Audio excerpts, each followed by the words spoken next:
Sports presents the 1982 Florida High School Activities Association State Basketball Tournament. Tonight's game features the Plant City Raiders against the Jackson Generals.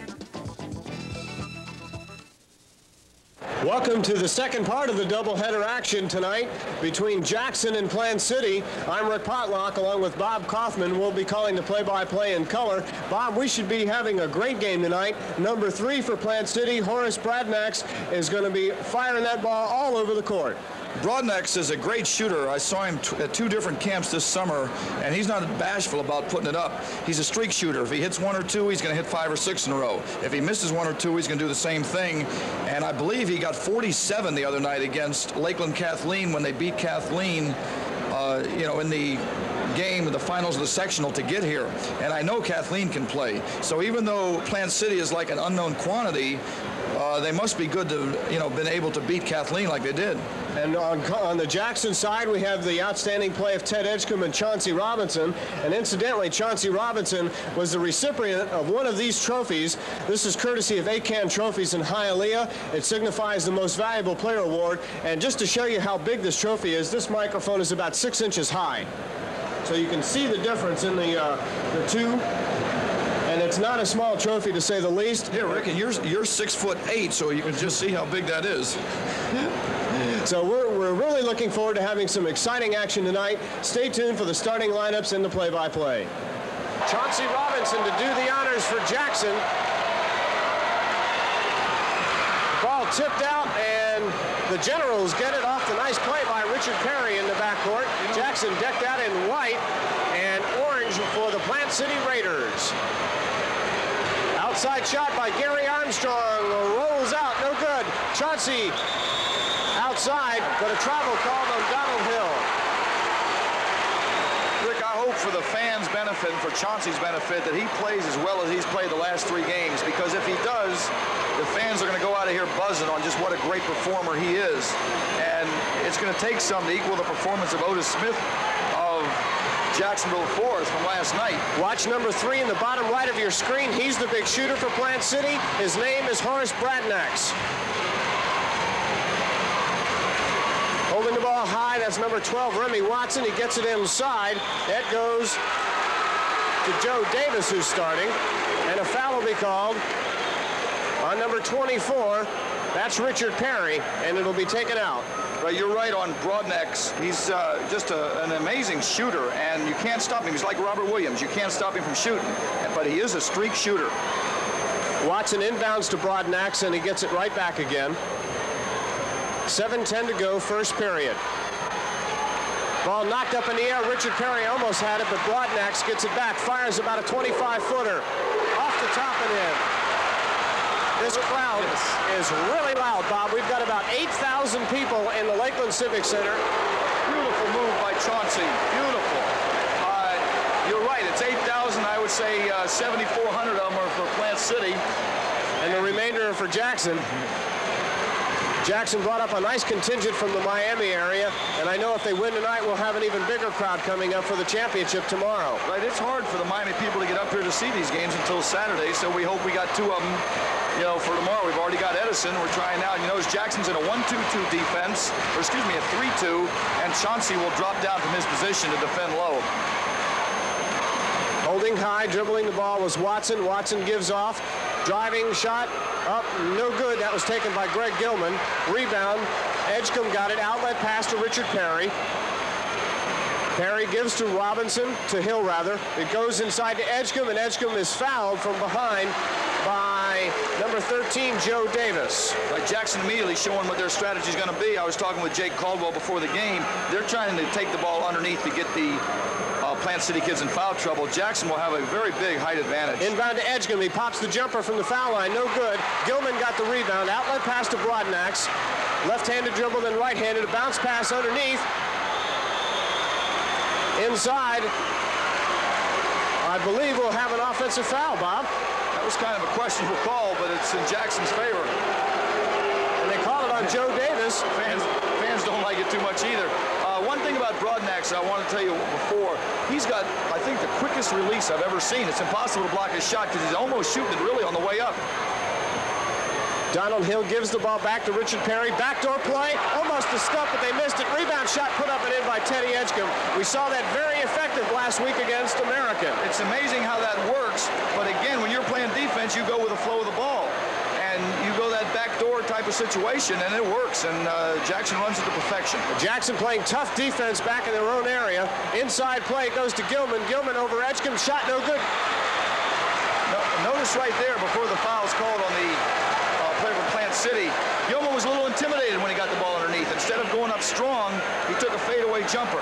And if Jackson can control what goes on in this game like that, if they can control that early, then it's to their advantage, because right now, Plant City looks intimidated. Joe Davis picked up his third foul as the turnaround jumper by Donald Hill goes in. And now it's a 6-2 ball game. Jackson on top, 5:15 to go. 3 players over there on Watson. Watson fires it out to Gilman. Gilman has it taken away by Gary Armstrong. Armstrong leads the 3-on-1. He'll drive the lane, put it up and in. And it's 8-2, Jackson on top. 5 minutes to go in the period. Jake Caldwell saying, put your hands up high. In front court, Frank Carlton takes it up the left side, stops, passes off to Gilman. Gilman drives the baseline, dumps it up, turnaround by Kelly, no good. Ball saved out, but it did touch the end line. Donald Hill ends up in the stand. I think he hurt his knee, banging into a photographer over there. Once again, Rick, they just look very intimidated at the moment, and if Jackson can run off more, another string of points, they could put this game out of reach early. Plant City pulled off a big upset in the Section 2 finals, beating Lakeland Kathleen as that man Broadnax had 43 points, a career high for him. He picked a great time to do it. Chauncey Robinson lays it up and in. A nice pass to get the ball to Robinson. 10-2, Jackson on top. Kelly has it knocked away, but a foul will be called on Richard Perry. Perry got the steal, but he also got some contact. And the fans down along the Jackson bench are really raising a ruckus up, and we're going to be hearing from them as well. Right. I'm sure Coach Caldwell told his players not to say anything to the referees. It gets tough up here to do that, or not to do that. Jackson, I must admit, has been the victim of some strange calls in past years. We had some 2 years ago or 3 years ago on the radio, Bob. Right, with Freddie Robinson when they played against Lakeland. And they had him with 3 fouls in the first 5 minutes of the ball game, and that game was over. But right now, Jackson's showing their quickness. They're a 5-man team, and so far, Plant City looks like a 1-man team. And they're picking up every loose ball on the floor, and it's, again, they could put them away early. Perry gives it to Gary Armstrong, to Donald Hill, top of the key, inside, knocked away. Bring the ball up, that's Carlton. Carlton has a 2-on-1, and he'll take it all the way, put it up and in. Donald Hill made a big mistake there. Instead of dropping back and playing defense all the way down the court, he tried to pick up the racing guard going right by him at half court. He should have dropped back. Richard Perry, left-handed dribbling, takes it baseline left, stops, passes out to Gary Armstrong. Armstrong to Chauncey. He'll drive the lane, has it blocked. Gilman comes up with the ball, pass to Broadnax. Broadnax clobbered by Armstrong. Gary Armstrong picks up his first. That's the team's third foul. 3:27 to go. Very fast first period. 10-4. Jackson leading by 6. It's just a beautiful crowd and a beautiful setting right now, and I hope it's coming over good on television. Remy Watson passes off, gets it right back. Dishes off to Gilman. He fires it up and in. Swish. Greg Gilman makes it 10-6 in favor of Jackson. Perry directing traffic, dribbling the ball with his left hand. Gets past his man. He'll drive the lane. Goes through 3 players. No tap in, but a foul will be called, I believe, on Frank Carlton. That's the call. His first, team's 4th. Richard Perry will be going to the line for a 2-shot foul. They're going to fix the net down here at the other end while they're waiting for the free throw. The winner of this game will play Jacksonville Forest High in the state championship. And they were really impressive, Rick. They've got more than Otis Smith. They have a couple little guards that can run real quick, and a very well-disciplined team and great passers. Perry will will shoot two. First one goes in. Jackson, over the years, has always had good free throw shooting. This is the 6th appearance for Jackson in the last 9 years in Lakeland. Second one also good, and Jackson doubles the lead now 12-6. 3 minutes exactly remaining first period. Some backcourt pressure by Jackson as Carlton almost has it knocked away by Perry. And it is. Jackson started out in a half-court press, and now they've taken to a full-court zone press. Plant City 22-5 on the season. Jimmy Smith, the coach of the Raiders, having an outstanding year, and of course topping it off by the upset of Lakeland Kathleen, the state's #2 team in the final 4A high school poll. Nice layup and a good pass. Teddy Edgecombe getting the basket. Chauncey got the assist on it. He can pass, facing the hoop for a big man, and that's going to help him in college. Remy Watson takes it, passes to Broadnax. Broadnax will pop the 15-footer up, no good. Chauncey gets the rebound. Outlet pass to Richard Perry, and Perry will bring it right up to the top of the key. Moves to his left and then back. Perry passes off. Chauncey holds it high. Robinson passes to Edgecombe. He has it knocked away, but Donald Hill is there. Hill pops it up off the glass, no good. Rebound taken by Frank Carlton.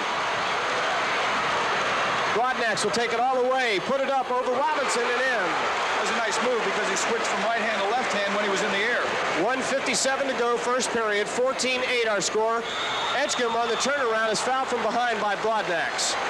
And that'll send him to the line, maybe on a 2-shot foul, but we are now in 1-1. Right, once again, Jackson very smart. They're taking the ball under tonight, and they're going to get this team in foul trouble if they do it.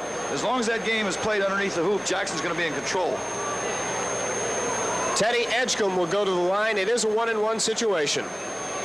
Edgecombe 4 points of the Jackson 14. Makes the first, he'll get the bonus. 15-8. I just can't say enough about this great crowd that we've got here tonight. Almost 8,000 people. Plant City is just about 15 miles away from Lakeland. That's why such a large turnout. Second shot, in and out, no good. Watson will bring it up, bottom of your screen. Stops and passes off to Gilman, back to Watson. Watson has to send it back to Gilman, top of the key. He gets it right back. Inside pass is stolen away. Nice play by Donald Hill to get the position. Here comes Richard Perry, front court.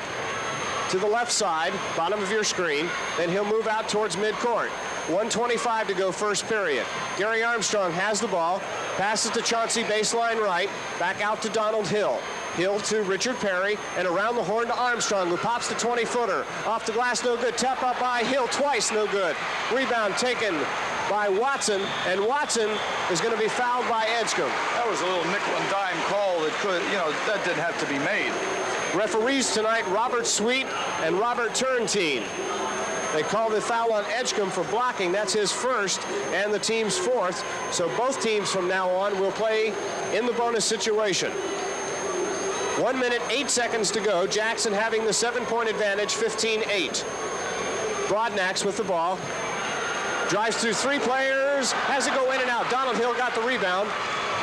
We've got a Jackson man down. They should stop play right now because Jackson has the ball. Now he's coming up court, but he got hit in the mouth. And a foul will be called on Watson guarding Richard Perry. The injured player right now is Teddy Edgecombe, and I'm surprised nothing's been done. And Coach Caldwell is up off the bench to look and to at least mention it to the referee. That for Watson, his first foul, incidentally, and it does send Richard Perry to the line. 2 points on the night for Perry. 49 seconds to go, first period. This is the 1982 State High School Basketball Tournament semifinal that you're watching. Herms Lopez getting ready to come in for Jackson. Perry gets the bonus. You see a little shifting in the line. Gary Armstrong moving in, and Ted Edgecombe and Donald Hill staying back in case of the miss in the fast break. But Perry thwarted that by making the free throw, and it's 17-8, Jackson. Broadno dribbling right through the Jackson player, sends Chauncey to the ground. Pass to Gilman, but he's fouled. The shot was no good. I think Teddy picked up his second foul. Right, and the fans are going to notice here, Jackson bringing in 2 new guards to pick up the tempo a little, and they're trying to tire out the guards from Plant City, and we're going to see Lopez and senior Timmy Flowers, who played quite a bit last year and really hasn't played that much this year. But I'm sure it's designed to keep the pressure on Broadnax and the other guards for Plant City. Edgecombe picking up his second foul. Gilman to go to the line for 2. Another Jackson substitute coming into the game, number 44, Rodney McNeil, and he missed the last Jackson game due to a sprained ankle in practice. Substitute in now, Willie Perkins coming in for the Plant City Raiders. One more shot coming up.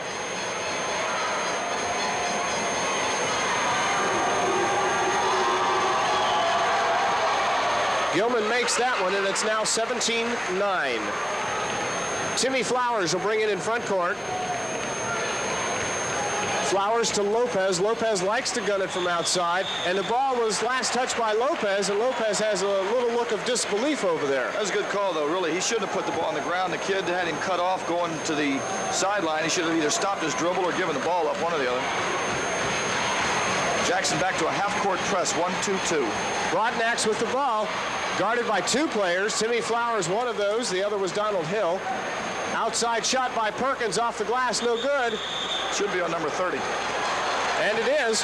That for Frank Carlton, his second.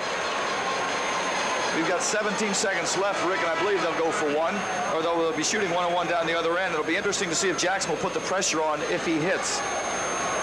Rodney McNeil will be going to the line. Jackson only has 1 man up the court right now as a rebounder, and now they're bringing in Lopez.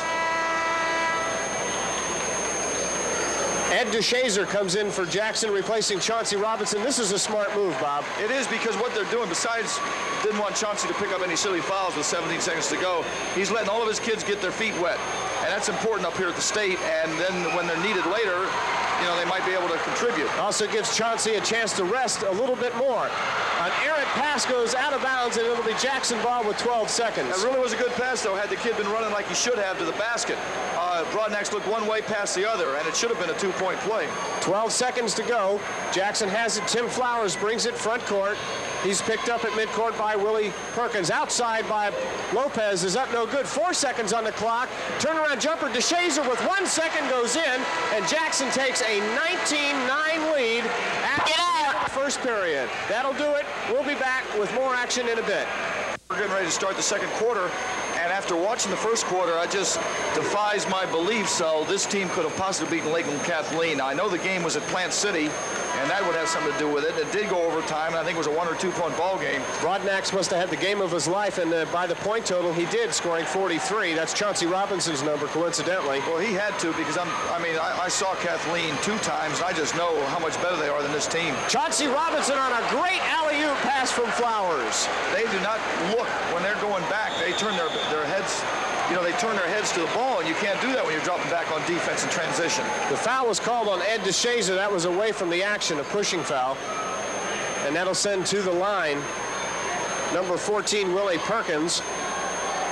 Check it, that's Broadnax going to the line. Right, this is kind of silly for Jackson. They don't need fouls like this, because this is the only way that Plant City is going to stay in this ball game, and that's to live on the free throw line. Jackson was 5 for 7 in the first period. Broadnax misses that free throw attempt.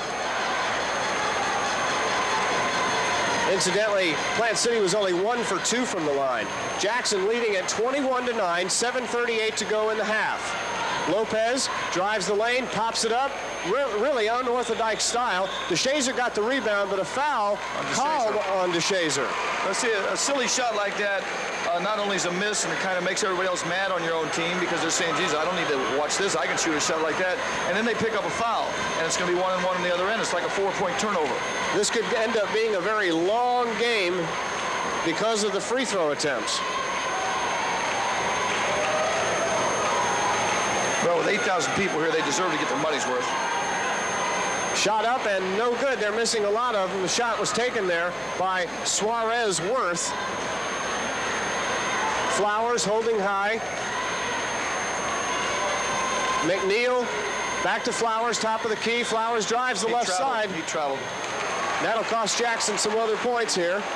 Jackson really getting the beneficiary of some missed free throw attempts, 1 for 4 now. Right, so far they're still leading that charmed life. What happened to them with South Miami and American. And Sometimes they go in, sometimes they don't, but I still say that this team's intimidated by Jackson. And we're very pleased to have this as a doubleheader, incidentally, tonight. This is game number 2, in case you've just joined us. That basket by Dave Kelly makes it 21-11, Jackson by 10. 2.5 hours of basketball, and we are very proud to say that Channel 17 is the first television station in Florida to carry the high school basketball state tournament. Basket there by Willie Perkins. I tell you, since he's taken his guards out of the ball game, this game has changed a little. And if I were Coach Caldwell, I'd bring them back in. I know he wants to let them get their feet wet and everything, but they're hurting them with turnovers right now and bad shots. DeShazer to Lopez, around the horn to Timmy Flowers. Back to Lopez, he waits, puts it up, and it falls through. He was lucky right there. He shuffled his feet and traveled, but the referee didn't call it. But that one he could take. That's right by the foul line. He was taking, you know, he's facing the hoop, and he had himself under full control. Bob, that last basket by Lopez means that 7 different players for Jackson have scored thus far in the game. That's been a trademark for Coach Caldwell over the years, and that's to his credit, because you win a lot of games with depth. It's quite important, especially if you get kids in foul trouble. Gilman passes off. That's Perkins. Underneath to Kelly, and Kelly again getting open, putting it in. Beautiful feed. Rodney McNeil is turning his back, and Jackson went man-to-man the last couple times down the court. They started out in the 3-2 zone. Now they're switching man-to-man. DeShazer pass inside to Chauncey. No basket, but he traveled. Right. The pass was too far in front of him. Jackson's playing around a little here and letting Plant City stay in this ball game. They had a chance to blow them out. Inbound play comes right back to Willie Perkins. He'll pick up by Lopez and DeShazer, having trouble in backcourt. Now they get it in front court. It goes over there to Suarez, Worth. Back to Perkins. Bounce pass back to Worth. Inside to Broadnax. Broadnax's offensive foul. That's a good call. And I'll tell you something else the fans should watch for. You talk about good coaching. The Jackson guards in a man-to-man press, when that ball's being brought up the court, help each other out better than any team in Dade County. And they just really do it well, and they're causing, you know, you might not steal the ball, Rick, but it breaks the momentum, and it breaks really the rhythm of the other team bringing the ball up the court. And they get to the point where they're more interested in beating the press than they are about setting up an offense. Flowers to Robinson, turnaround jumper from the foul line, off the rim, no good. He hadn't missed that shot in 3 weeks. Heavy backcourt pressure by Jackson, but now the ball's brought in front court by Willie Perkins, almost had it knocked away. He gives off to Broadnax from the foul line, right in. Broadnax with 6 points, 23-17, and Plant City's creeping back in this game. Getting up off the bench are Richard Perry and Gary Armstrong. They'll be coming back in shortly. I hope they get them in real quick. Rodney McNeil holds the ball, but away from it, Ed DeShazer picked up his 3rd foul. It was a good call. They ran a kind of an interchange underneath the hoop, and you can't interchange and make contact. It has to be like a pick, and you have got to be stopped, and he wasn't. Well, now the 2 Jackson guards are... Now, I have a question here. They're bringing it down 1-1. Why didn't, on the previous play, on the offensive foul by Broadnax? Because that's an offensive foul, whereas here, this is, it's got to be player control, and then there's no shot. If it's away from the ball, that's a new high school rule. They do shoot the 1-on-1 at the other end. And a lot of coaches in town didn't know that this year and used to complain to the refs. And I found that out the first game when I started complaining. Suarez Worth makes the first and the second as well. And now it's a 23-19 ball game. Jackson had him 23-13. It's a shame they're back in the ball game. They're going with a 3-guard offense right now. Richard Perry to Erms Lopez. Lopez back to Perry again. They've got to be looking for Chauncey. There he is. He drives the lane, puts it up. It falls out no good. Underneath the basket, we'll have a foul. I thought it was going to be on McNeil for Jackson. And it is. And I'll tell you what, all of a sudden, the tide on the fouls have definitely turned, and there have been some unusual calls. Well, I'll tell you, that was a good call because Kelly had him boxed out, and Chauncey missed a shot he doesn't usually miss. But Edgecombe comes in for McNeil. You know, really, they've got nobody to blame for themselves right now. They had this game, and they could have blown them out. It's really a shame that it's this close. Kelly at the line, makes the first. And I tell you, the closer they stay and the way they're chipping away now, the crowd's just going to get louder and louder. This is a Plant City trademark coming from behind. They did it against Kathleen from a 14-point deficit to win the game. Missed the second. Robinson got the rebound, gets the outlet up to Perry. It comes to Edgecombe, and Edgecombe almost traveled. Gary Armstrong has the ball, bottom of your screen, to Richard Perry. 4:12 to go in the half. Jackson had a 10-point lead. It's now down to 2. Erms Lopez, top of the line, he traveled. He did. Good call, Rick. You're picking it up now. We're doing it before the officials. But again, I don't understand it. I can't sit here and question Coach Caldwell's reason why Lopez is playing. I'm sure he has reasons for it, but so far he hadn't delivered. 4 minutes to go in the half. This shot, if it goes in, ties the game. Jackson will have been outscored by a bunch here, 14-4. Shot up and in. See now what's happened. Now they've got their, besides momentum, in their minds, they know now that they can play with Jackson. And now we're going to have a ball game. 23-22 is the score. It's down to 1. Driving layup by Perry, falls through, and that's the first point in a while for Jackson. Right, well, Perry's had a good ball game so far. Perry's got 6 points, and that's high for him. Right, unfortunately, he sat down for about 6 minutes or 7 minutes, but he's quite a ball player, and he's their leader. Broadnax fires inside to Kelly. Kelly puts it up and in. Kelly with 6 points. Jackson just was very lucky there. The referee missed it.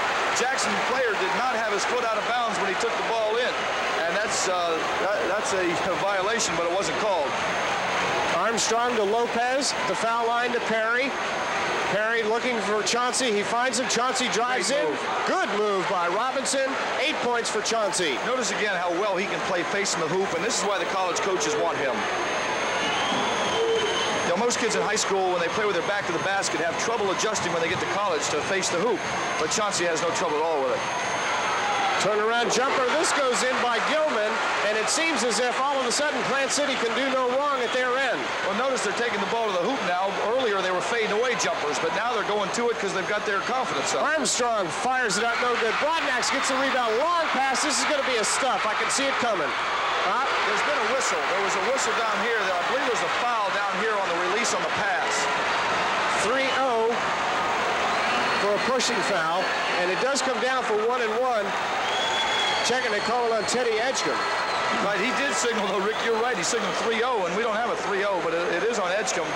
And I guess for Jackson's sake, they're lucky they did foul the pass. The man that was making the pass, and it's Broadnax, and he's about due to start hitting some free throws.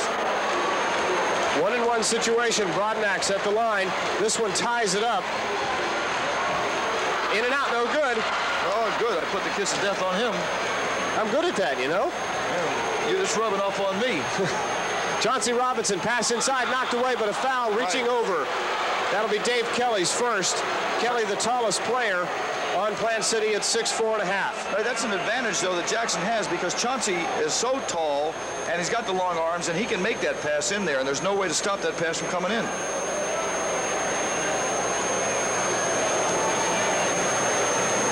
Jackson in a bit of a huddle at the free throw line. Now they break up. Teddy Edgecombe to the line. Edgecombe 5 first quarter points. Jackson holding on to a slim 1-point lead. Yeah, I believe so far for the action, for the regular basketball layman or someone that's watching this game, they don't think anything special is. Oh, go ahead, Rick.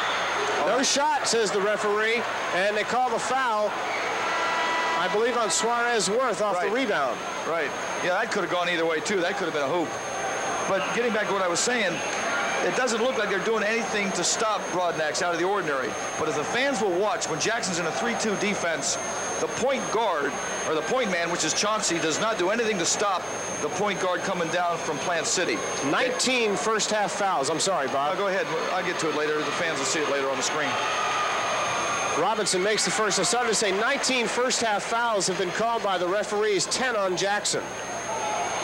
That's about even up. That's not bad. And Jackson's got a stronger bench, so if anybody gets in trouble, it's really to their benefit to have a close game. Robinson makes them both. 10 points for Chauncey, 29-26. Jackson with 2:15 to go in the half, leading by 3. Now Jackson applying some full court pressure. Perkins brings it in front court. Bounce pass, it goes to Gilman, back to Perkins, and then to Broadnax, top of the key. He fires it up and in. Now he's got his touch, too. 8 points. Just a smooth release. He put on quite a shooting exhibition this summer at the Lee Rose camp up at the University of South Florida. And there's a lot of pressure on South Florida to recruit him. Gary Armstrong to Chauncey at the free throw line. Drives, puts in about 11-footer, no good. Kelly got the rebound, surrounded by 3 Jackson players, dumps it off, and Rod McNeil's going to get called for the foul. That's a call that wouldn't happen in Miami. Jackson does that well. They attack the rebounder. They're probably the only team in town that does that. And if you're not used to it, it's quite, you get harassed pretty well. But up here, they always call that against Jackson. Bob, now Jackson's got to worry about some foul trouble. Teddy Edgecombe has 3, DeShazer has 3, Richard Perry has 2, McNeil has 2. You're right, especially Teddy Edgecombe. They can't afford to lose him. Dave Kelly, 1-and-1, has it go off the front rim. Whistle, though, and I think we might have a line violation. That's exactly what it is. That's a good call by you, Rick, and it's it's kind of hard to imagine a line call now because you are allowed to leave your area as soon as that ball leaves the shooter's hands. This is Kelly amazing. misses it again. It's amazing the poor free throw shooting that Plant City is showing tonight. Richard Perry takes it in the front court, passes to the right. That's Gary Armstrong holding high. He's got a man open. That's Robinson, and he missed it. He got his own rebound, put it up and in. Heads-up play by Chauncey Robinson. 31-28, 1:17 to go in the half. Broadnax, top of the key. Robinson goes out to greet him. Robinson almost baiting him, saying, "Come on at me." Notice how Chauncey's dropping off the other guard, though.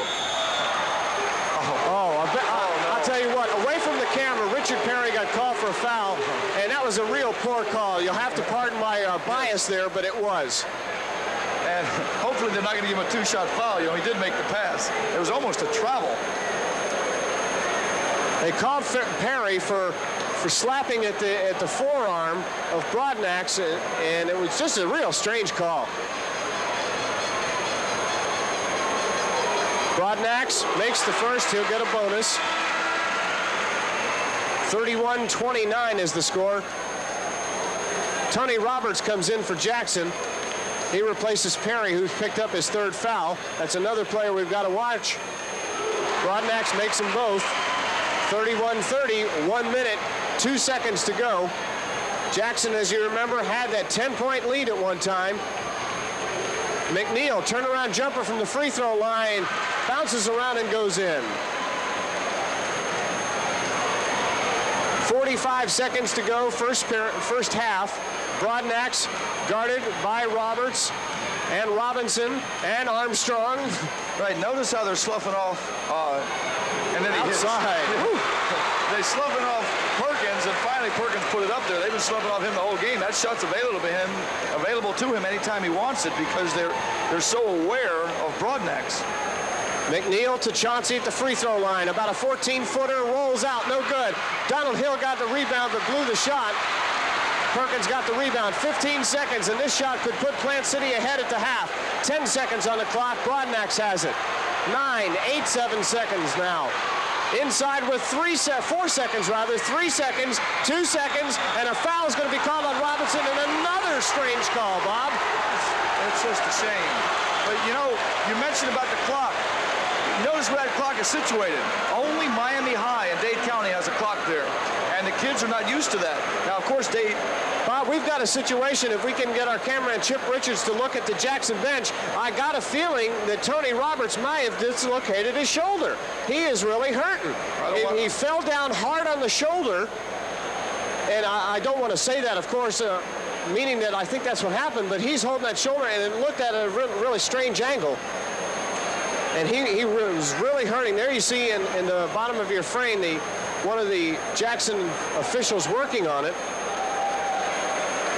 The bottom line is we're going to have a 1-and-1 by one of the best shooters in the state of Florida, and after Jackson having such an easy time of it, they might go in with on the short end of a 1-point ball game.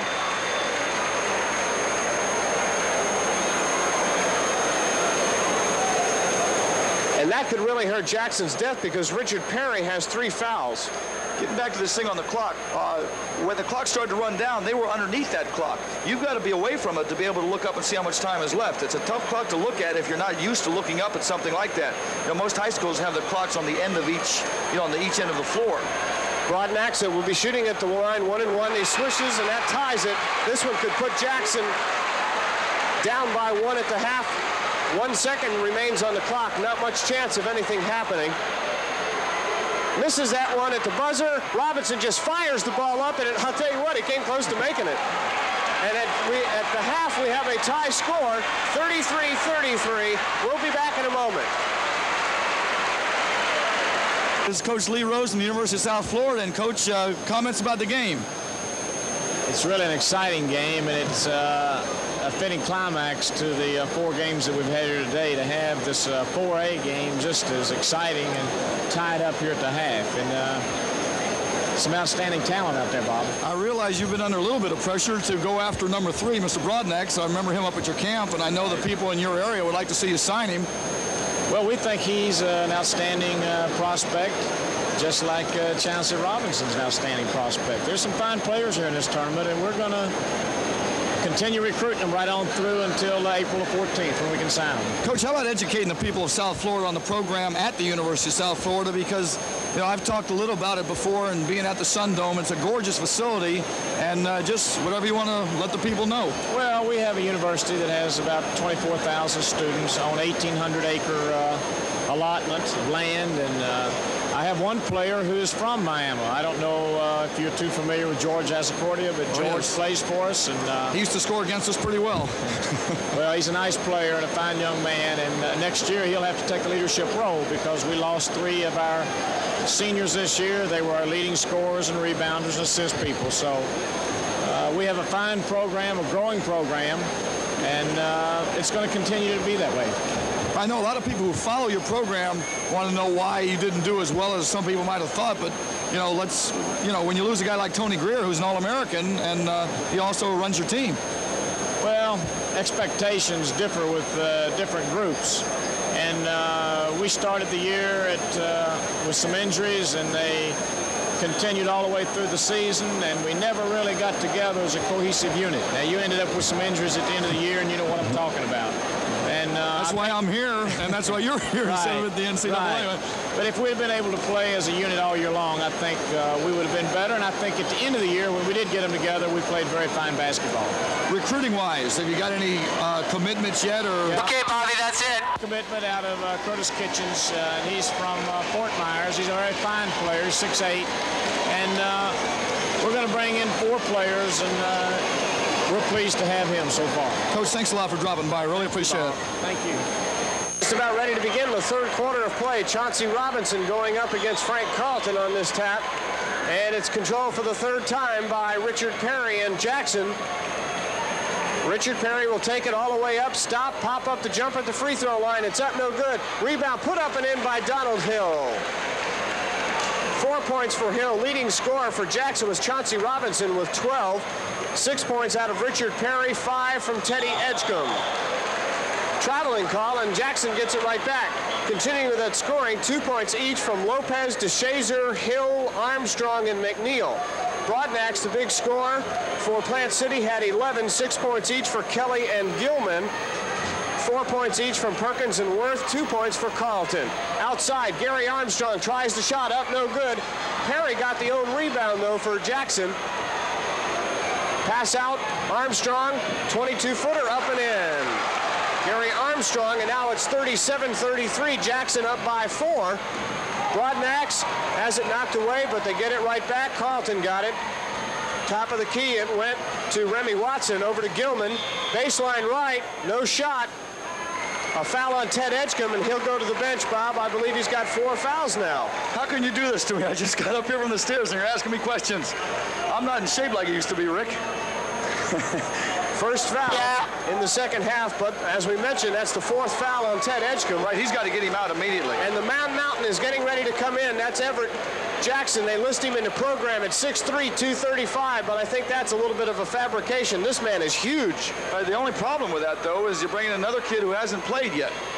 And by now, Jackson should have all the kids in they're going to use and get ready to, go with guys that have already had their feet wet. It's tough to test a new kid right now.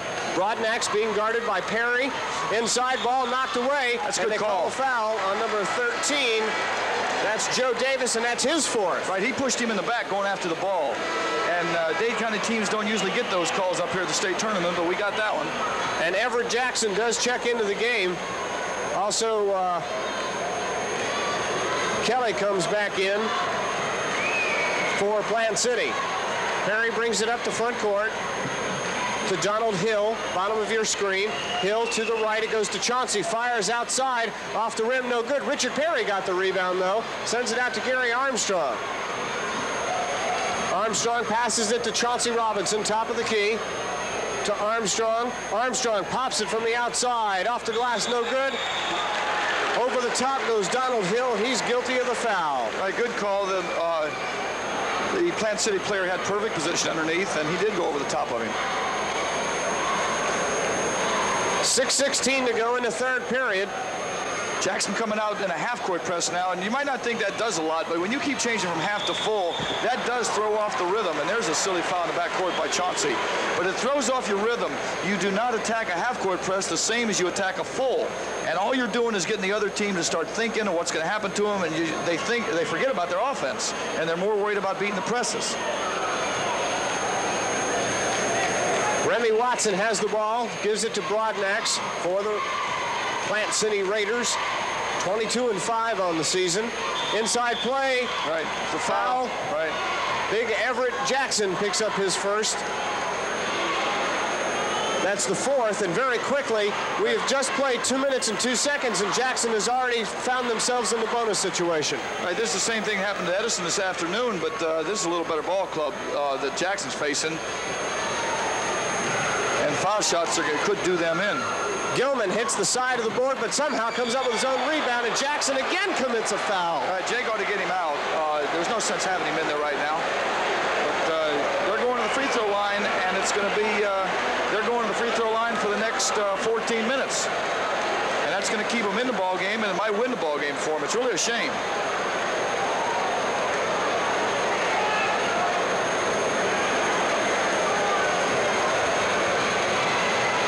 Situation for Gilman. Shot up and in. Incidentally, free throws in the first half as a team, the Raiders were 7 of 15, Jackson 7 of 10. Second shot up, in and out, no good.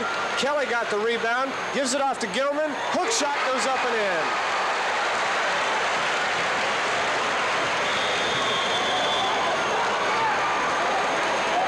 37-36.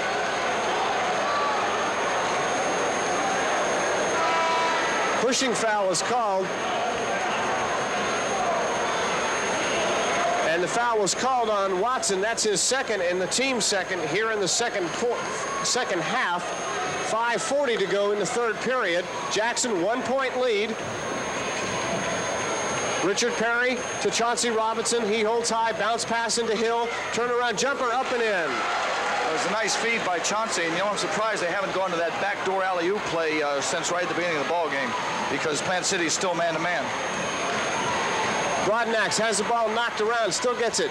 Inside, the ball knocked away by Everett Jackson, still Plant City's ball. Right, Miami Jackson is very lucky that Everett Jackson didn't get a foul on that, because he did bump the kid. Inbound, it goes to Gilman. He'll hand the ball right back to Watson. Check it, that's Willie Perkins in now. Perkins to Gilman. He drives in, puts up the shot, and it falls through. Gilman has picked up his confidence where he's going to the hoop now. At the beginning of the game, he was shooting fadeaway jumpers. 39-38, Jackson by 1. Gilman now with 11 points for Plant City. Chauncey Robinson hands the ball to Perry. Here comes the alley-oop. Stolen away by Brodno, though. They knew it was coming. Brodnax takes it all away, puts it up, and that's in. 39-40, Jackson down by 1. And one thing that happened there, once the alley-oop didn't work, Chauncey loafed all the way back up the court, and Chauncey's got to get down there and help on defense. Jackson finds themselves down now for the first time in a long time. Outside shot, no good by Armstrong. Perry comes up with a rebound. Inside to Hill, but a 3-second violation. It's going to be a call on number 30, I believe, Carlton, for pushing in the back on the lob pass. That's the call. That's his third, and the team's third. Donald Hill will inbound for Jackson. Substitution coming in for Plant City. Coming back in is Suarez Worth. They're so bunched underneath the basket right now. All he has to do is lob one to Chauncey, and Chauncey's going to get his jumper from right inside the foul line. I don't know if they'll give it to him there or not. Perry holds high, gets it to Armstrong. Shot off the rim, no good. Perry got the rebound, and they're going to call jump ball. That was a good call for Jackson, especially. It could have gone either way. They could have called Perry for a foul on that. Richard Perry and Willie Perkins going at it. Tap controlled by Jackson. Jackson picking up almost every loose ball on the floor, and on the jump ball situation, they're controlling. Armstrong, no good. Robinson with a rebound. He misses the shot, gets his own rebound, puts it up, he missed it again. Foul should be called on Suarez Worth. Chauncey wound up in the air, and he was going to dunk, and then when the hand went up, he tried to change his shot, and he just didn't have the strength to do it. But he still battled, got his rebound again, and then he got fouled. Worth picks up his second foul, team's fourth, and now both teams play the rest of the game in the bonus situation. This, however, will be a two-shot foul for Chauncey. 12 points in the first half, and his first here in the second half. Ties the score again. 4 minutes, 4 seconds to go. Second shot falls short, no good. Kelly gets the outlet pass and a foul on Donald Hill. And Bob, I got to say something about the referee. They are calling every little play that can possibly be called. They are, but again, that was contact. But again, you're right. It's, you know, all the nickel and dime stuff they are hitting Jackson with. But there was contact, but it's, you know, it's the type of thing, if they'll call it on both ends, that's a different story. Well, they flashed on the scoreboard. Number 32 picks up his second foul. It's really Donald Hill, and it is his second foul. 1-and-1 situation. Shot up and in. Kelly will get the bonus.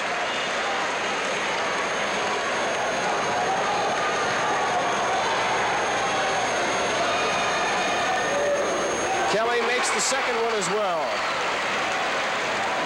42-40. Jackson down by 2. Perry in front court. Bounce pass is knocked out of bounds on the far side by Greg Gilman. Chauncey Robinson gives way to Armstrong, who will throw it in for Jackson. Chauncey gets the inbounds pass. He gets it to Richard Perry. Inside to Everett Jackson. Turn around at the foul line. Air ball. No good. Broadnax gets the rebound. He'll bring it all the way up court. Dumps it off to Kelly. Kelly shot up, no good. Kelly gets his own rebound over Perry, put it up and in. And Bob, I think Kelly just pushed Perry out of the way to get to it. He wanted the ball more than anybody else, I guess. Plant City opens up their biggest lead, 44-40. Armstrong to Robinson. He drives the lane, puts it up, and he's fouled. That ball's got to go to Chauncey, and Chauncey's got to take it to the hoop. On this lull that everything is happening against Jackson, they've got to go to Chauncey. Bonus time from here on in for both teams, but this again we mentioned is a two-shot foul. And before the foul, we have a timeout. The timeout called by Plant City. We'll be back with more action in a moment. Telecast rights fees for tonight's high school basketball game of the week were made possible by an underwriting grant from ACAN Trophies of Hialeah. ACAN Trophies, #1 in awards. Chauncey Robinson will be going to the line for the two-shot foul. 3:21 to go, third period. Jackson down by 4. Once again, we mentioned the fact that we have a tremendous crowd here at the Lakeland Civic Center, about 8,000 people. Shot up and in. The reason for that, Plant City is about 15 miles west of Lakeland, and a lot of people in the surrounding areas have really rallied behind the Plant City Raiders. Second shot also good by Robinson, 44-42 Plant City. Broadnax will bring it in front court. Stops the left of the foul line, sends it to Perkins. Slow, deliberate dribble to the right side by Perkins. Notice how they keep sloughing off Perkins when he has the ball. He's got that jumper anytime he wants it.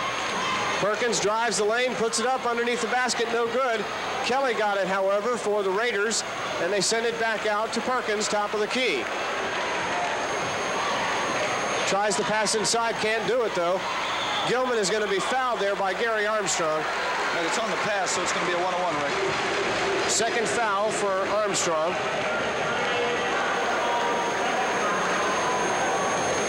Going to the line will be Greg Gilman. Gilman with 11 points on the night.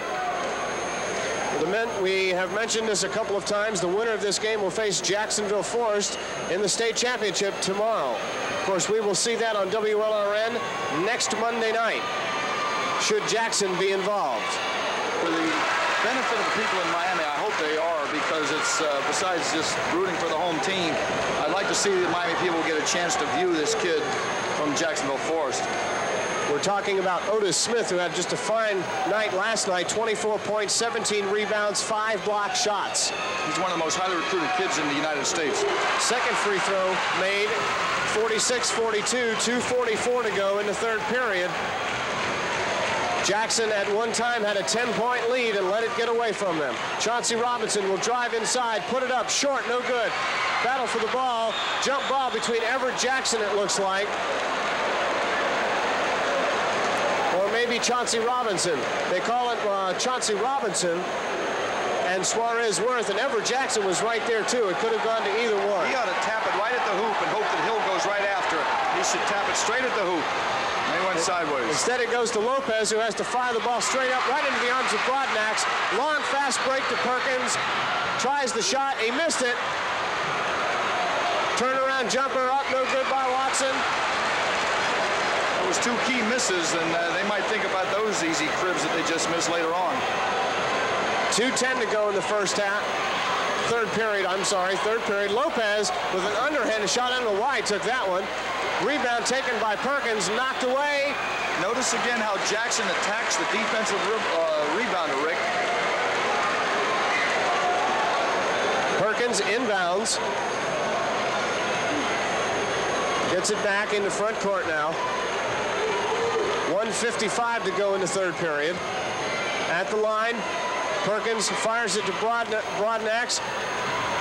He tries a pass underneath to Kelly, turn around, up and in, and Kelly's getting all kinds of position underneath. Right, he doesn't jump that well, and he's not that quick, but as you say, he knows how to get position, and that's really half the battle, Rick. Perry in front court, drives, dumps off to Robinson. He tries the shot, it goes in. We'll see if it counts. Yes, it does. Robinson does get the basket, and the foul was called on Greg Gilman, his second.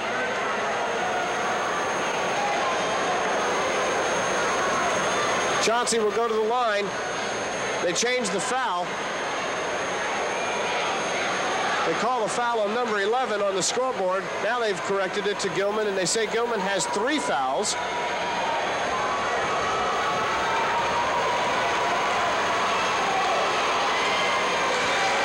Basket by Robinson is good. Completes the 3-point play. Jackson down by 3.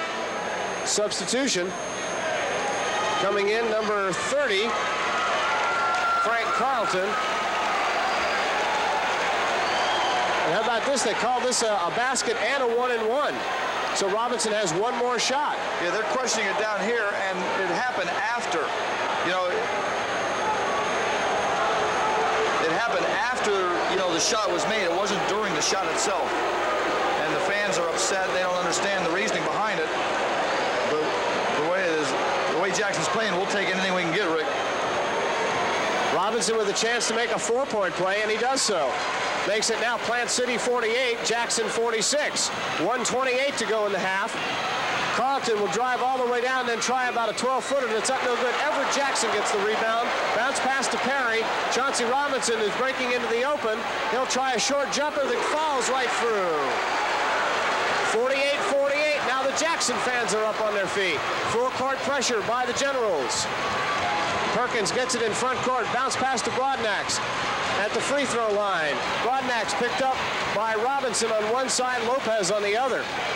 Jump shot by Perkins off the front rim, no good. Long outlet pass. Richard Perry tries the layup and misses the layup. He committed one of the most cardinal sins you never want to see. He did not use the backboard, which is really a shame. If you're Julius Erving, you can go over the top of the rim. But there's about 100 million people who aren't that are playing the game. Perkins and Broadnax looking at the clock, 35 seconds, and this one will put Plant City ahead should they make it. Tied at 48. Perkins, slow, deliberate style. Referee at the bottom of the screen counting off the seconds. 22 seconds now on the scoreboard clock. Perry right now is guarding Broadnax man-to-man. He's going to try to keep him from getting the ball. 15 seconds on the clock. Now they're motioning for players to come out. Kelly comes out to the top of the key. He'll try to drive inside, puts it up. No good, follows his own shot. It falls through with 5 seconds on the board. Long pass, 2 seconds, 1 second. Long bomb shot, nowhere near the mark. And it's 50-48 at the end of the third period. We'll be back in a moment. Rick, we're going into the fourth quarter, and even though Jackson has played as bad as they have that quarter, they're still only down 2. So, you know, the Jackson fans still have their hopes up, and it's still anybody's ball game.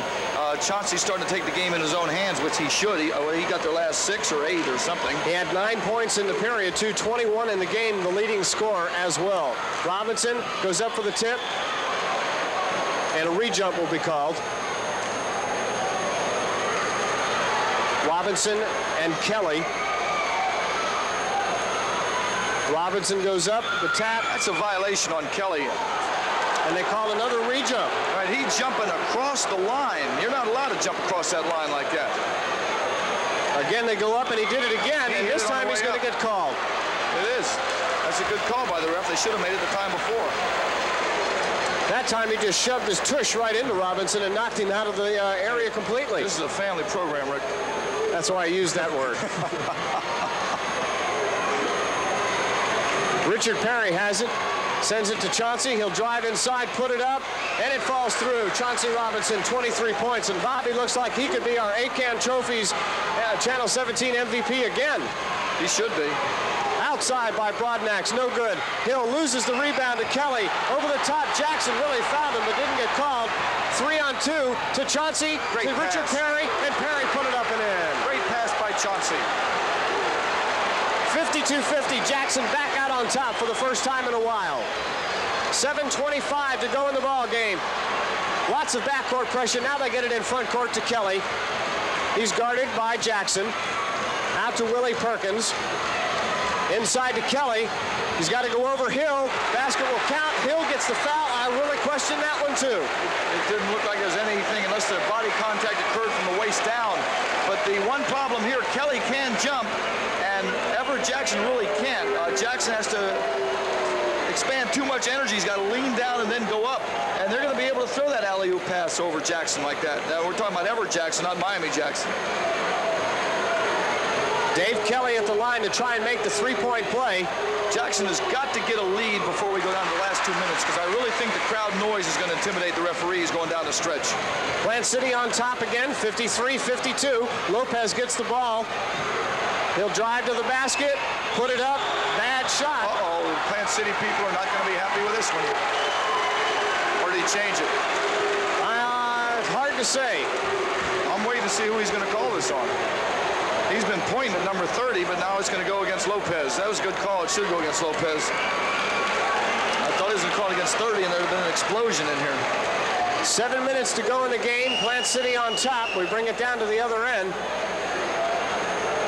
Remember, we'll be back with more play-by-play action following station identification.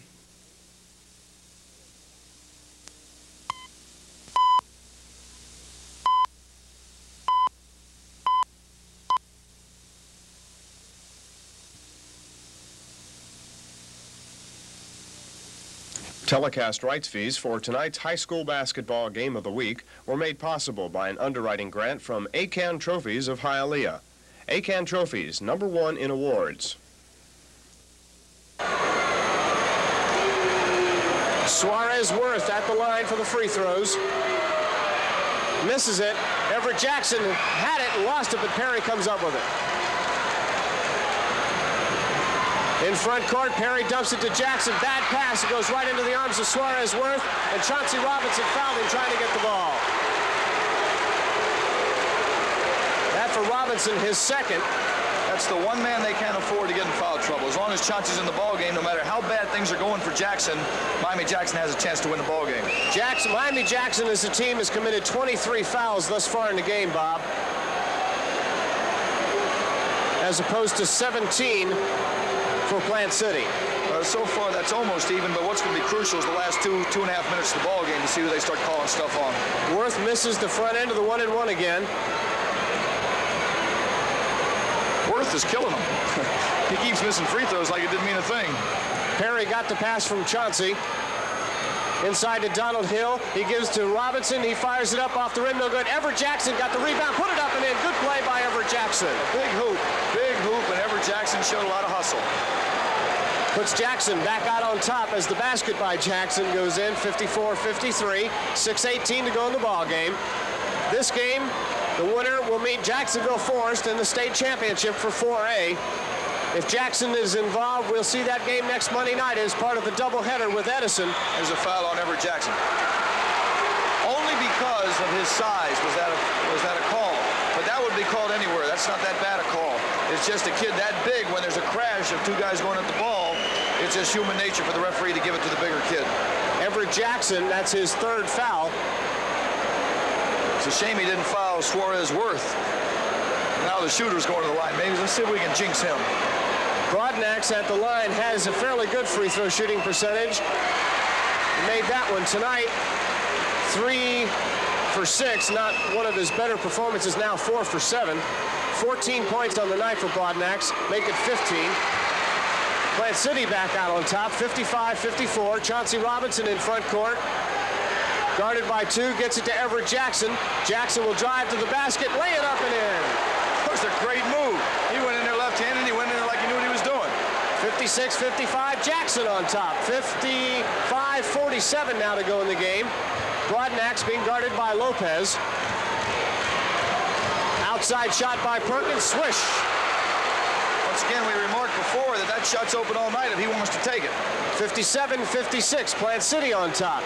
Chauncey Robinson has the ball knocked away. He was fouled from behind. They didn't call it. Now it's a 2-on-1 at the other end. Shot laid up and in by Suarez Worth. Back down to Donald Hill. Hill drives the lane, puts it up, and he's fouled. All right, the foul is going to be... They're going to call it on Dave Kelly, and that's his second. Once the Jackson kids lose the ball, they get a little frustrated. And that time, 3 of them didn't cross half court, and I just did. I told you these bricks were going to fall, Rick. I think you guys have set this up for me up here.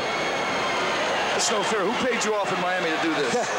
Donald Hill making the front end of the 1-and-1.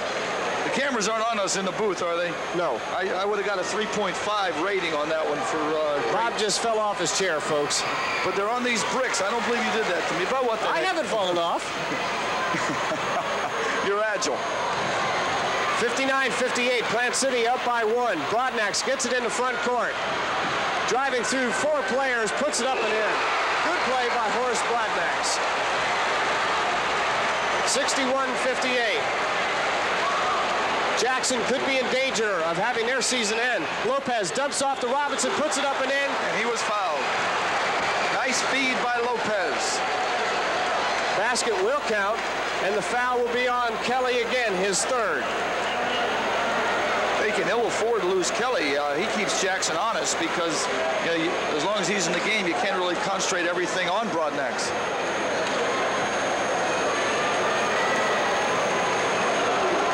Chauncey trying to make the 3-point play. The Jackson kids forgot to fill the lane on the other side. Basket was made. Chauncey Robinson now 26 points. 61 apiece. 4:45 to go in the game. Suarez Worth sends it out to Perkins, around to Broadnax. Back to Perkins. I'm sure Plant City looking for that one real good shot. Don't want to take anything bad now. But Broadnax tries the bomb, in and out, no good. Kelly tried it, no good. Robinson got the rebound for Jackson. If the fans will notice next time down, they're supposed to be in a 3-2 defense. Chauncey's almost making it a 2-1-2 and just literally giving Perkins that jump shot from the top of the circle. Chauncey with a nice bounce pass to Perry, tries the layup, and he's fouled. And I think Kelly just picked up his 4th. He did. Right.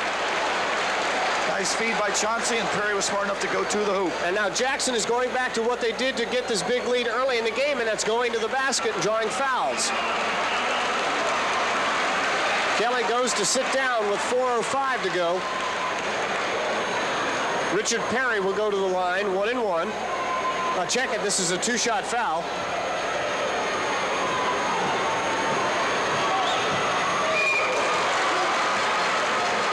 Perry making the front end. That's something that Plant City has not been doing too successfully this evening. Missed the second one. Rebound battle, saved by a nice pass in backcourt. Ball stolen away, and they're going to call a foul on Jackson. Jackson is upset and they're technical. It was a silly foul to begin with, and that was a poor call on the technical, Bob. he didn't have to call it because he was the referee that couldn't see what was going on, but he did become very demonstrative. He shouldn't have. But again, as you say, the referee that called it, the player had Everett Jackson had his back to the referee, but they just have to calm him down. If anybody was going to call it, it should have been the other ref. But now, here is a 1-and-1 plus a tee. We're talking a three-point play. And a heck of a shooter at the line. And we did it. We jinxed him. All right, say it again. Ricky's about to shoot another one. All right, he's a heck of a shooter. One of the great all-time free throw shooters since the game's been invented. That didn't work. But at least we got out with a tie. We could be 2 points down. 3:58 to go in the contest. But they get the ball back, so it still has a chance to be a three-point play. That's where the tee is so important at this time. Slow and deliberate moving around by Plant City. Again, if they'll just watch where Chauncey plays in a second, he's going to drop, and he's inviting old Perkins to shoot the ball. And Perry is staying very close over there to Mr. Broadnax. 3:38 to go. Things just slowing down completely here. You say they're going to look for the good shot, which they are, but in their minds, any shot that Broadnax takes is a good one. Lopez takes it away, brings it down, lays it up, and in. Ernest Lopez with a good move. You know, the funny thing on Lopez, he can go three-quarters of a game and really play lousy. And then when it comes money time, he comes up with some good plays. He's done it week after week. 3:12 to go in the game. Jackson up by 2, 64-62. That's where the ball's got to be for Plant City. Broadnax puts it up and in. 20 points for Broadnax. Lopez in front court. To Chauncey Robinson. Robinson drives the lane, puts it up, he's fouled. Oh no, bad call. They call the offensive foul. Suarez Worth making the front end of the 1-and-1. That's his first free throw since World War II, Rick. And the referee coming over and telling Coach Caldwell to sit down or he's going to drop a two-shot technical. Plant City on top, 65-64. I'm sure in Jake's mind he's still questioning that last call, and rightfully he should. Chauncey split both players. That should never have been a charge. Second free throw is also good. Plant He crossed City. the line. Yeah, okay, they finally called it. He crossed the line when he shot the ball. And they did call it, so that could be a big one later on. This game's going to be settled by free throws one way or another. Through three quarters, Plant City was 12 of 21 from the line. Jackson 12 of 16. Jackson down now, 65-64, 2:43 to go in the game. Lopez fakes the pass inside and gets it to Hill. Back to Lopez. He'll try the outside shot. Off the rim, no good. Plant City got the rebound. Off the foot of someone, and it rolls right back to Plant City's. That's Perkins, Willie Perkins. There was no reason for Lopez to take that shot. Chauncey's got to have the ball. Chauncey's got a guy guarding him named Gilman, who is, you know, smaller than Chauncey. He's very slow, and now we're going to get a Plant City timeout, Rick. And we'll be back with more fourth quarter action in a moment.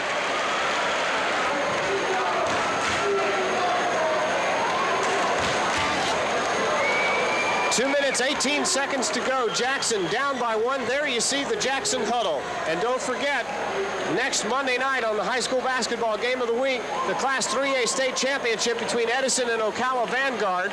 And should Jackson win this game tonight, we'll have a doubleheader. If not, game time will be 8:30. If we have the doubleheader, it will be 8 o'clock. Notice now they moved Broadnax to the top where they've had him on a wing or into the corner. They want him handling the ball. Jackson being forced to come out and commit some more fouls. 2 minutes to go in the contest. Or come close to committing them and still hearing a whistle. Perkins has the ball, guarded by Perry. I don't think they're good enough to hold the ball like this unless Broadnax has it. Ball tipped away, but last touch by Jackson. 1:45 to go. I'm surprised they haven't brought Kelly back in the ball game. Ball will be inbounded across the way by Perkins. He gets it inbounds. Ooh, it went to Suarez-Worth. Oh, a silly foul. They did need it. I really felt if they could just keep pressuring them, sooner or later they would turn it over. This is not that good a ball handling team, Rick. Lopez commits his second foul. It sends Willie Perkins to the line, 1-1. Plant City is up by 1 with 1:41 to go. Makes the first, he'll get the second. Jake's going to call a timeout, and I'm sure he's going to reinforce in their minds that ball's got to go to Chauncey when they come down to this end. Bob Chauncey's got 26 points. And I'll tell you another guy who's done a lot of scoring tonight for him, and that's Richard Perry with 9. Normally he does not get 9 points in a ball game. Right, he's played well, but he's had to pick up the slack for Edgecombe. You know, Teddy, I believe, only has 5 or 6 points for the game because of his foul trouble. But that ball's got to go to Chauncey. And, you know, he's got 26. Had they been feeding Chauncey, I believe, like they should have, he might have 40 right now.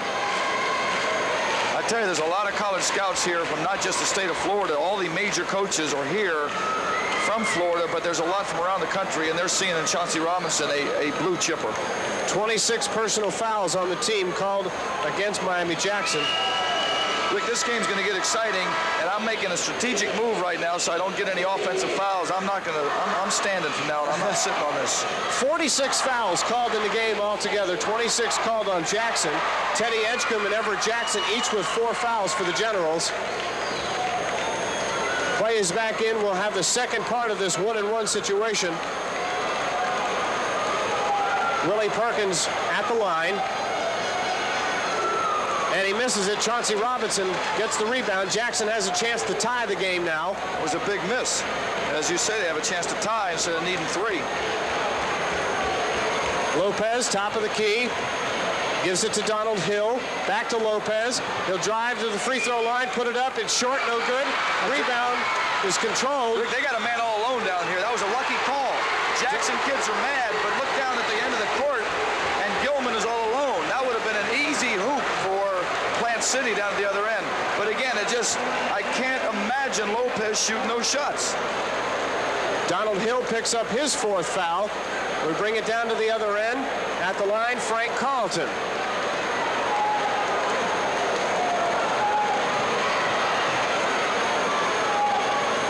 First shot, in and out, no good.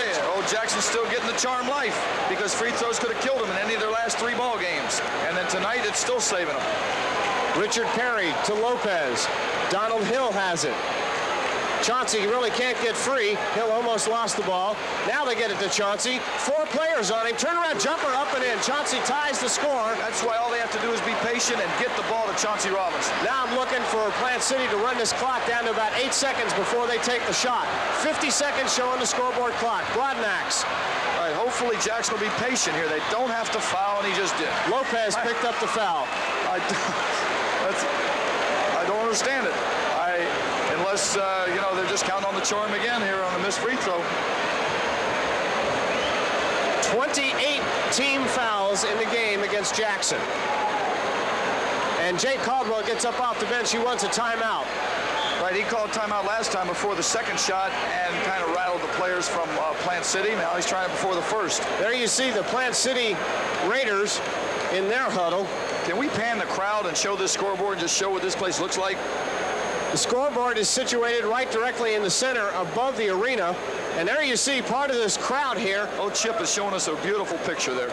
8,000 people, I would say, in this arena. It holds 8,100, and there aren't too many seats left in this arena. See this arena? Almost as nice as the one we have in Dade County. Out at Grapeland Park, we got one almost like it. There you see at the bottom of the screen the Jackson huddle. Bob, what was Jake Caldwell telling these guys right about now? He's got to be telling them, first of all, if they miss, they should come down and just take the air out of the ball and wait till the end and get one shot. If they hit one or both shots, the ball has got to go to Chauncey down at this end. But But I believe the main reason he's doing it, besides to calm his own kids down, is to get the Plant City free throw shooter, Mr. Perkins, a little nervous. Chauncey Robinson there at the left of your screen, 28 points in the ball game. We're tied at 66 with the final 46 seconds to come. Perkins at the line, 1-and-1. Shot up, in and out, no good. Again, they missed the front end. The charm works. Lopez will bring it down court, and he's holding up with one finger. I believe Jackson's going to go for that last shot. I hope so, and I hope Lopez understands this. 30 seconds on the clock. Donald Hill has it. He gives it to Perry. 28 seconds on the clock. Remember, we're tied at 66. They ought to run that alley-oop play once they get it down here to old Chauncey, or they got to get it to him somehow. 20 seconds on the clock. Perry to Lopez. Lopez being marked by Broadnax. 15 seconds, 13 seconds rather now. Hill to Robinson with 10 seconds. 8 seconds on the clock. It goes to Perry. He fires it up off the glass. No good. 4 seconds, 3 seconds. Don't foul him. Don't foul him. Long shot. No good. Overtime. Whoa. The Jackson players almost fouled the dribbler, and they almost fouled on the miss of the shot. A very poor shot by Perry. I believe Chauncey didn't realize how much time was left. And we'll be back with a 3-minute overtime in a moment. 3 minutes of overtime to settle this score. Tied at 66 after regulation, tied at 33 at the half. Chauncey Robinson and Frank Carlton to do the tipping honors. Kelly, as you know, on the bench with 4. Ball knocked up in the air. Hill comes out with it for Jackson. Chauncey's controlled every tip except the one that they got called for the violation, so that's very important for Jackson. It's 5 times they get the ball to start a quarter. Lopez to the right of the key, gives it to Robinson, top of the key. Fouls will be very crucial. Lots of players with 4 fouls. Each team will also pick up an additional timeout, and no shot. The foul will be called on number 21, Gilman. That is his 4th foul. Here are the players with 4 fouls. Kelly, Gilman, and Davis for Plant City. Edgecombe, Hill, and Jackson with 4 for the Generals. Once again, Jackson does not fill both lanes on this free throw. Chauncey Robinson misses the front end of the 1-and-1. Had they had another man there, they might have had a shot for the rebound. That's a silly mistake they shouldn't be making this late in the ball game. And now we hope the Jackson kids don't make any silly fouls here, because I just don't think Plant City has good enough ball handlers that they can hold a ball, you know, as long to try to take it to 1 shot. I don't think they'll do it. Broadnax has it, guarded by Richard Perry. He'll take it to the free throw line, picks up an extra defender in Lopez. 2 minutes, 8 seconds on the clock. Broadnax from the outside will pass in. Ball knocked down, and it's a jump ball. Teddy Edgecombe back in, and he'll be jumping against Suarez Worth. And for a guy with 4 fouls, he's playing very aggressively. He is, and I just don't understand why they don't let Broadnax just shoot the ball, because these other kids just can't hold on to it. Tip controlled by Jackson. Richard Perry. Long pass to Chauncey. Chauncey had a loss of control, and they say he traveled. Bobby never had possession. I don't know whether they called him for traveling or Teddy Edgecombe, one or the other. Chauncey made a good play, something that the kids who are watching can learn. When that ball's going out of bounds like that, you try to save it. You always want to look back and to see where you're throwing the ball so one of their players isn't there. You never want to save it by just throwing it, you know, over your head and becoming a hot dog. Perkins has it, 1:45 on the clock, still tied at 66, and now Plant City will call a timeout. Here you see the Plant City Raiders from the free throw line. They've had a horrendous night. 18 for 34 from the free throw line. Jackson 16 for 21 from the free throw line. Inbound play coming right at the bottom of your screen. Watson got it into Broadnax and back to Watson again. Watson had it go off his foot. It's backcourt if they touch it, and it is. Again, they're just not good enough to hold the ball. There wasn't even any pressure right there, and he just dribbled off his foot. Big break for the Jackson Generals. Broadnax should have the ball for them, period. I just don't understand why they don't give it to Broadnax. Lopez with the ball to Donald Hill on the right side of the free throw line. Lopez has it again. Broadnax is over by him. The offense they're in right now is what they used against Miami High when they got the lead, where Chauncey will be on the foul line. They'll either feed him there or break out. That's a smart foul by Perry. Perry picked up his fourth foul, but it prevented a slam of some sort. Right at the other end, and unfortunately, the way he made it so obvious that it's going to be a two-shot foul. But, you know, there was no reason to have the pass like it was. They should never get one picked off. Broadnax will go to the line. And this is a two-shot foul, a deliberate foul. He misses it. It's really amazing. And now Coach Caldwell will probably call a timeout, which he does. He likes to do this, and it's a good move, and hope that he thinks about the free throw now and misses another one. And if you will figure out in your stats how many free throws these guys have missed. 18 for 36, 50% from the line. One more shot for Broadnax, unless you're who? Unless you're Joe Montana.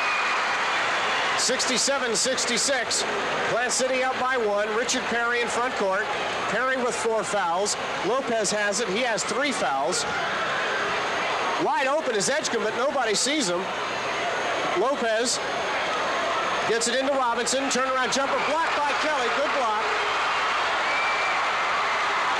That's a strategic move, putting Kelly back in the ballgame. This will be an interesting call, and they didn't make it. That's a shame. They could have called a charge right away, and they didn't do it. And instead they call it on Edgecombe, and that's 5 for him. Strange calls tonight. That one there could have been a charge. It's too bad we don't have a video replay. But that could have been a charge, and they waited until after the charge was committed, then they call a regular foul. The foul that was called was committed. And they changed the foul, Bob. First they mentioned 4-0, and then they changed it to 1-4. Right, Edgecombe is the one who got knocked on the ground. That should have been a charge on Carlton. They didn't call it. Well, now we'll see if we can jinx it, Rick. Do something. Carlton 0 for 1 from the line. Misses the front end of the 1-and-1. Jackson gets the rebound. Jackson's amazing. Nobody hits free throws against them. Hill to Richard Perry. 43 seconds on the clock. Jackson down by 1. Lopez has it to Richard Perry. 35 seconds on the clock, and a foul from behind. And a reaching foul. That's on Carlton. He picks up his 4th, and Chauncey will go to the line, I believe.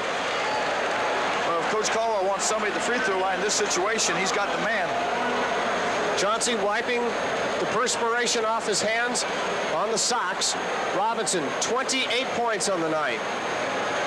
Win or lose, he is the ACAN Trophies Channel 17 MVP for the 2nd game of the week in a row. He's going to have his own private collection of trophies. Shot up and in. He'll get the bonus. Tie game. Chauncey making it under some heavy pressure and a lot of fan destruction and disruption, I should say, in the background, waving of hands, jumping up and down and screaming. Well, the Jackson kids now hit or miss. They cannot make silly fouls. Tie game. Kelly gets the rebound, and they call it on Edgecombe, and I don't know, Bob. You knew it was going to happen. They call it on Hill. Yeah. That's 5 for him. There was no contact there, but they did call it. Maybe it's better that it happened now and not later on down the stretch. This gives Jackson a chance with the ball later on, you know, when it's going to count. Hill goes out with 5 fouls. Always something bad happens after you miss a free throw. And Chauncey missed, which is not, you know, it's just not the norm for Chauncey to miss like that. And then they picked up the foul. Rodney McNeil will go to the line. Will come back in for the fouling out Donald Hill, and to the line will go Frank Carlton. You know, since Kelly's come back in the ballgame, they're going to call timeout, I believe. He usually does this in this situation to let him think about it. Yes, he's going to do it, and they're going to get a timeout. And Jackson calls the timeout. We'll be back in a moment. 67-67. A total of 52 fouls have been called in our game. Carlton 0 for 2 from the line tonight. We'll have the 1-and-1. We've had it since the middle of the 3rd period. Shot up and in. Plant City back out on top, 68-67.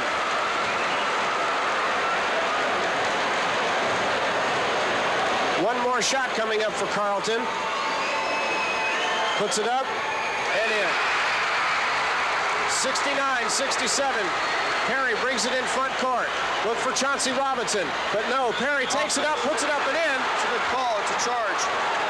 But they call it the other way. They do call the basket. Whoa! A great break for Miami Jackson. No? Okay, let me tell you what the call is going to be. They're giving him the hoop and they call the charge. That's That's a good call. That's the best Jackson could have got out of that call, because it was a definite charge. But luckily for Jackson, they did give him the basket. And Coach Caldwell is being told to sit down by the referee. Richard Perry fouls out. This is uncalled for if we could get what's going on down here. The referee has no right to yell at Coach Caldwell like he's yelling. Coach Caldwell was not out there questioning any call. He was yelling instructions to his players. And it's really a shame. The referee went right over there and told him to sit down and really got on Coach Caldwell, and it wasn't deserved. Tied at 69, 26 seconds to go. Win or lose, we've seen quite a ball game tonight. Right, the fans are getting their money's worth, and the people in Miami, thanks to WLRN and the underwriting of the, if you want to give the plug for the gentlemen, ACAN Trophies of Hialeah. Right, it's making it all possible. Kelly misses the front end of the 1-1, but they're a line violation, which is terrible. Whoa, this is, you know, again, the rule this year, you can go into the lane as soon as the ball is released. It does not have to hit the rim. And they wait till a crucial situation like that, and they hit Jackson with a call. So again, we have 1-1. Kelly's shot up, and he makes it. And of course, if you get those opportunities, you're going to make them. Sooner or later, they've only missed about 20 tonight. 70-69.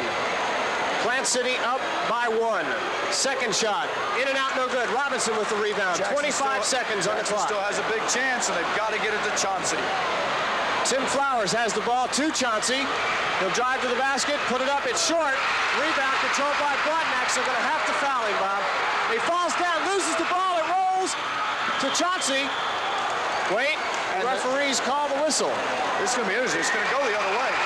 Oh, incredible, just incredible. Notice where he was when he made the call. Way down at the other end. That was bad. Just incredible. Jackson calls the timeout. I think it's a shame on that previous call. Not so much they called it out of bounds on Chauncey, which he could have been on the line. But what was a shame is the referee that called it was so out of position to make the call, and then it was a late call. And, you know, there's been a series of calls lately that it's just, it just hadn't been right. But, well, we'll see if the charm holds now and see if we can.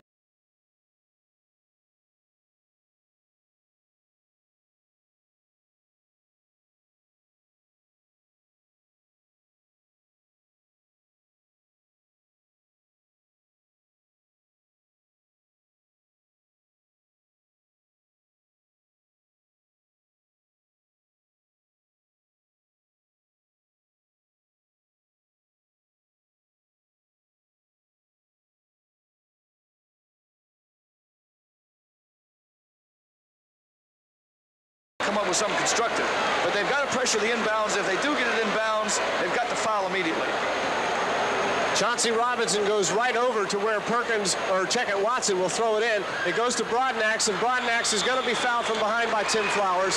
Only 2 seconds elapsed on the clock. That call right there by Jackson was kind of hard to understand. And they give him a 2-shot foul as well. Well, they should, really. He grabbed him. But the thing on that, Rick, they should never let him get the ball in bounds to that player. Flowers made no attempt on the ball being thrown in. He didn't even guard him after he caught the ball. And again, we mentioned Broadnax, an excellent free throw shooter. He has 21 points on the night. Shot up. Thank you. He missed it. Keep going, Rick. We need one more real quick. You know, this game is tieable right now. He hits his free throw. Jackson can still come down and score. The previous time down, Chauncey got the ball a little far out, and I think he thought that it was within 10 seconds when he got the ball. Broadnax at the line, one more shot. Nobody back there for Jackson, but 4 players. They can win the ball game here. Lopez. Oh, they let the contact go. 3 seconds, 2 seconds. Robinson is going to be fouled, maybe. And it's going to be a charge. No, they call the charge against Robinson, and that'll do it now. And there's some upset guys on the Jackson bench. That was a borderline call. 1 second left. They call the offensive foul on Robinson, and that'll just about wrap it up. Borderline's not even the thing, Rick. It's I can't say it's criminal because I'll get quoted on it. First thing that happened, Lopez was fouled. Lopez was fouled bringing the ball up the court. I mean, there's no doubt about it. And they let it go, incidental contact. You know, and they've called a lot closer things. The second thing is it should never have been a charge. It's really a shame. But it's nothing strange to Dade County. You know, one of the other thing, though, Rick, as much as we've harped on the officiating and everything else that's gone on, this game had no right to be close early because Jackson could have put it out of reach when they had a 10-point lead. The foul was called, I believe, on Chauncey, and that is his 5th foul. Right. All they have to do is throw the ball. They should throw it down to the far end of the court right now in case Jackson intercepts his ball. They should not throw it in the back court. Just throw it to the far end, and the game's over. What do? They throw it in bounds, and the clock expired, and Platte City makes it to the state championship. And, Bob, I would have to say this is a tainted victory at best. Well, you called it. I agree with you, and it's a shame. But the Jackson people are going to look back and say when they were ahead by 10, they had a chance to blow them out, and they just didn't do it. And it looked too easy at that point, and they might have been lulled to sleep, thinking they could beat them anytime they wanted.